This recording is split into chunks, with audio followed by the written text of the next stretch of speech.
Good afternoon. Today we are going to look at the sticks and stones of bullying. I'm first going to start off with asking you a question. Have you ever thought of what bullying actually means or where it's derived from? Sandra Budman, in a 2011 article, states that bully was first used in the year 15 and 30 and originally applied to both genders, and it meant sweetheart. In the 17th century, the term began to transition from fine fellow to sweetheart to harasser of the weak. Bullying at any age shouldn't be tolerated because of the effects that it has long term. As an audience, individuals, and parents, I want you to think before acting and support the fight against bullying and the terrible long-term effects and fatalities that it can cause. Bullying is on the rise from a young age to teens who become the most affected by it. Depressed states of mind is another a target group that affects the bullying. Anytime someone sees a weakness, they target it. Nicole from Our Family World discusses a scary statistic that 1 in every 4 children are bullied at one point or another throughout their life. That also means that's 25% of children that are affected by this. I want everyone to see these two 12-year-old children and the 14-year-old. One of them's named Gabrielle. She was age 12. She took her life due to bullying. Jamie, age 12, took his own life due to cyberbullying. And Philip Parker, at age 14, also took his own life and committed suicide due to the bullying that they could not handle. According to a recent article from the World Health Organization, it stated that nearly 1 million people worldwide commit suicide every year, and out of that number, about 30,000 people reportedly kill themselves. So there are attempts, and then there are those that are successful, and the age ranges are from 15 to 24.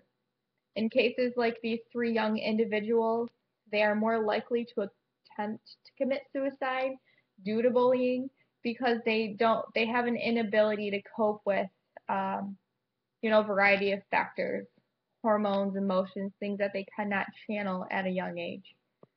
In 2014, Latricia Wilson discussed one of the factors that makes teenagers feel helpless, hopeless, and defenseless when they're bullied and harassed by others repeatedly.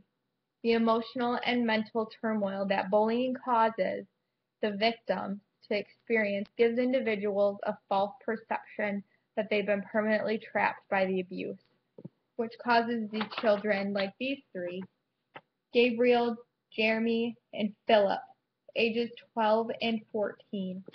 I remember when I was 12 and when I was 14 and the things that I was doing, there was nothing about my life that I was anticipating ever taking my own life. Although bullying has been around for years, the severity of everything seems to be increasing with technological advances that are being made. And it's important as adults to teach our children the severity of bullying, cyberbullying, and picking on someone. As adults, we need to be the advocates against it and prevent the nature with which our children, teens, and young adults view themselves because of their peers. We need to create a positive environment to eliminate the things that these children are feeling. I hope everyone today takes this very serious social significance that was discussed, and that there's a lot that you can take away from this, because bullying among children and youth is a growing statistic. In 2010, Skylar discussed suicide as the 3rd leading cause of death among adolescents and teens. That's about 8 out of every 100,000 teenagers commit suicide. For every teen death, they estimate that another 10 additional teens have attempted it.